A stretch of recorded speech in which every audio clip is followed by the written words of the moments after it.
일요일 휴업령은 로마 황제 콘스탄티누스 1세가 321년에 내린 칙령으로 태양의 날인 일요일에 쉬도록 하는 내용이었습니다. 일요일 휴업령을 선포하기 이전에는 로마 교회와 그 영향력 아래 있는 일부 교회만 2세기부터 일요일 예배를 지켰으나 321년 이후로는 모든 교회가 일요일 예배를 지키게 되었습니다. 황제의 권위로 내려진 일요일 휴업령은 예수님과 사도들이 지켰던 안식일 예배를 없애고 일요일 예배를 확립하는 결과를 가져온 것입니다.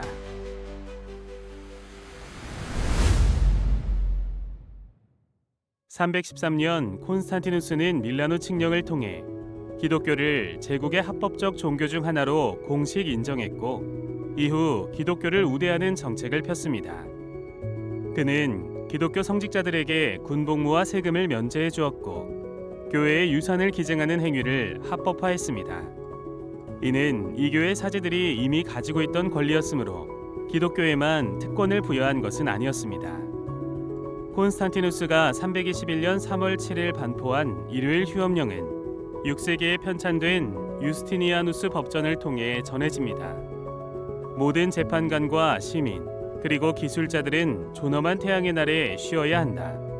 그러나 시골 사람들은 방해받지 않고 농사일을 할 수 있다. 왜냐하면 종종 이날은 씨를 뿌리고 추수하기에 가장 알맞은 날이기 때문이다. 주후 321년 3월 7일 칙령 속 존엄한 태양의 날이라는 표현에서 콘스탄티누스가 일요일을 태양신 경배일로 인식했음을 엿볼 수 있습니다. 당시 로마에서 가장 영향력 있는 종교는 태양신 미트라를 신봉하는 미트라교였습니다. 미트라교는 일요일을 성일로 여겼습니다. 일요일 휴업령은 2세기부터 일요일에 예배를 드리고 있던 로마 지역의 기독교인들뿐 아니라 당시 로마인의 대다수를 차지하던 미트라 교도를 배려한 정책이었습니다.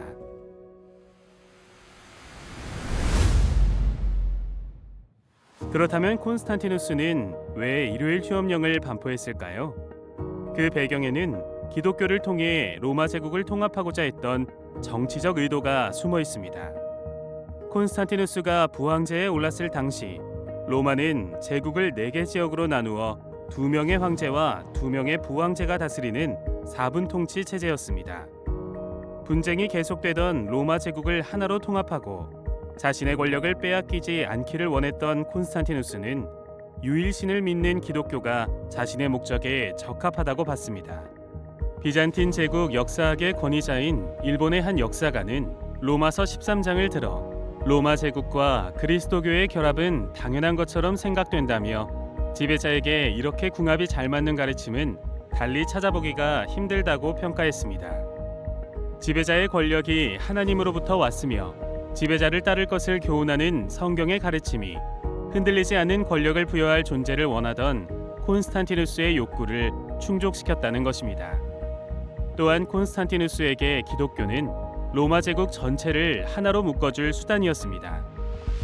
콘스탄틴은 교회를 애호하려는 분명한 생각을 가지고 출발한 것은 틀림없으나 비록 그것은 그렇다 할지라도 이교도들을 잘 달래는 일도 필요하였다. 따라서 밀란에서 합의를 본 그 정책은 모든 종교는 완전히 동등한 것으로 인정한 것이었다. 그러나 콘스탄틴은 다스려가면서 점점 더 그리스도교인을 지지하였고 그리고 그의 목적은 그리스도교가 전 제국을 하나로 묶어줄 시멘트가 되도록 하자는 것이었다고 우리가 결론을 지을 수 있다. 콘스탄티누스는 로마 제국 내에 늘어나고 있는 기독교인들을 핍박하기보다는 자신의 지지 기반으로 만들어 기독교 세력을 중심으로 기존 다신교 세력을 통합하고자 했습니다. 일요일 휴업령 역시 이 같은 의도에서 나온 정책이었습니다. 콘스탄티누스는 일요일을 신성시하는 태양신교와 이미 하나님의 가르침을 떠나 일요일 예배를 지키고 있던 기독교를 통합하는 묘책으로 일요일 휴업령을 내린 것입니다. 더불어 그는 자신이 가장 좋아했던 태양신과 기독교의 그리스도를 동일한 신으로 여긴 것으로 전해집니다. 일부 기독교인들은 콘스탄티누스 황제가 기독교로 개종했으며 하나님에 대한 신실한 믿음이 있었다고 주장하지만 그는 생애 마지막까지 세례받기를 보류했으며 로마 국가 사제단에 속한 최고 사제를 가리키는 폰티펙스 막시무스라는 칭호를 죽을 때까지 가지고 있었습니다. 콘스탄틴은 폰티펙스 막시무스라는 이방 대제사장의 칭호를 계속해서 지니고 있었고 10년 동안 그의 화폐에는 그가 가장 좋아했던 신으로 보여지는 불멸의 태양이라는 이방신의 상징이 나타나 있었다. 콘스탄틴 이전의 종교인 태양 숭배를 이해하는 것은 중요하다. 콘스탄틴은 어떤 점에 있어서 태양과 기독교의 하나님을 계속적으로 동일시했었다. 이러한 신앙은 그리스도를 그리는 데 있어서 태양의 상을 사용하는 기독교 작가들과 예술가들의 경향에 의해 더 쉽게 동일시된다. 321년에 콘스탄틴이 일주간의 첫날을 휴일로 정했을 때 그는 그날을 태양의 숭배일이라고 명명했다. 역사적으로나 그의 사상적으로나 일요일 휴업령이 기독교를 위해서 제정된 것은 아니라는 사실을 알 수 있는 대목입니다.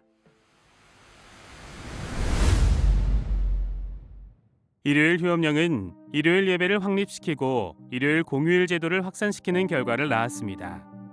로마를 중심으로 한 서방 교회는 이미 2세기경부터 새 언약의 안식일을 떠나 일요일에 예배했지만 동방교회는 일요일 휴업령이 내려질 때까지 예수님과 사도들의 본을 따라 토요일을 안식일로 지켰습니다.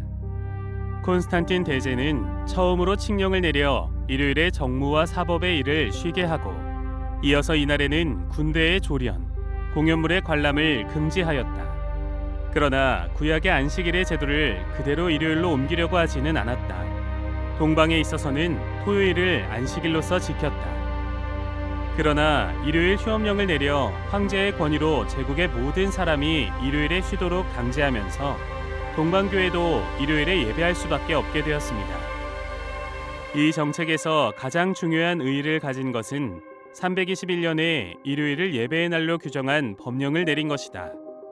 이 법령은 주의 날을 이교의 제전일과 동등한 수준의 절기로 인정한 것이며 일요일은 일을 중지하는 것으로 그 특색을 나타내었다. 그러나 이날은 어떠한 그리스도교적인 명칭을 가진 것이 아니고 다만 단순히 참된 경일이라고만 불리웠는데 여기에 대하여 이교도들이 반대할 도리가 없었다.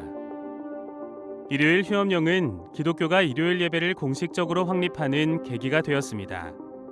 기독교가 핍박을 받던 시기에는 안식일 등 진리를 고수했으나 핍박이 그치고 우대받게 되자 안식일을 준수해오던 동방의 교회들까지 로마 태양신교에 굴복하게 된 것입니다. 콘스탄티누스 이후 기독교는 로마 제국에 더욱 확고하게 자리 잡았습니다.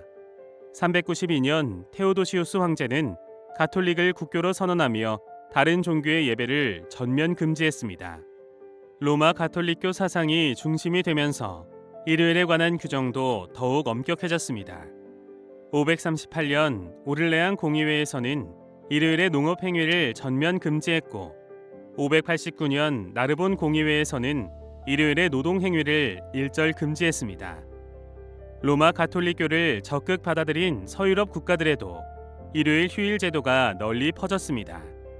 프랑크 왕국의 카롤루스 대제는 789년에 법령을 만들어 일요일을 예배와 휴식의 날로 지정하고 모든 육체 노동을 금지했습니다. 16세기 종교개혁가들이 로마 가톨릭 교회를 비판하며 믿음의 자유를 외쳤지만 새 언약의 안식일은 찾지 못했고 일요일 예배가 그대로 유지됐습니다. 일요일 휴일 제도는 종교개혁가들의 맥을 이은 청교도들로 이어졌습니다. 17세기 영국에서 종교의 자유를 찾아 미국으로 이주한 청교도들은 일요일 예배를 엄수하면서 일요일에 무역, 여행, 연극, 축제 등의 활동을 금지하는 법을 시행했습니다. 이 법은 일요일 법 또는 청색법으로 불립니다. 지금도 이러한 전통이 남아있는 미국의 일부 지역에서는 일요일에 술이나 일부 상품을 구매할 수 없습니다. 미국의 일요일 법은 세월의 흐름에 따라 강도가 점진적으로 약화되었습니다. 하지만 일요일에 일을 쉬는 제도는 영국과 미국의 해외 선교 사역, 청교도의 본고장인 영국의 식민 통치 등의 영향으로 아시아, 아프리카 등 세계 곳곳에 널리 퍼지게 되었습니다. 현재 금요일에 예배하는 이슬람권 국가 중 일부와 유대교의 안식일에 따라 토요일에 쉬는 이스라엘을 제외하고 거의 대부분의 국가가 일요일을 휴일로 지정하고 있습니다. 지금까지 살펴본 일요일 휴업령의 역사는 일요일 예배가 어떤 과정을 통해 자리 잡게 되었는지를 분명하게 보여줍니다. 일요일 휴업령은 예수 그리스도나 사도들의 가르침에서 비롯된 것이 아니라 로마 황제 콘스탄티누스의 정치적 판단과 제국 통합이라는 목적 속에서 제정된 제도였습니다. 이미 안식일을 떠나 일요일 예배를 드리고 있던 서방 교회와 태양신을 숭배하던 이교 문화를 하나로 묶기 위한 수단으로 황제의 권위를 통해 일요일 휴업이 강제되었고, 그 결과 모든 교회가 일요일 예배를 따르게 되었습니다. 이 역사적 흐름을 놓고 볼 때 일요일 예배는 하나님의 명령이나 성경의 가르침에서 나온 것이 아니라 사람의 판단과 권력에 의해 확립된 제도임을 알 수 있습니다. 따라서 일요일 예배는 하나님의 뜻이 아니라 역사 속에서 만들어진 사람의 계명임이 분명합니다.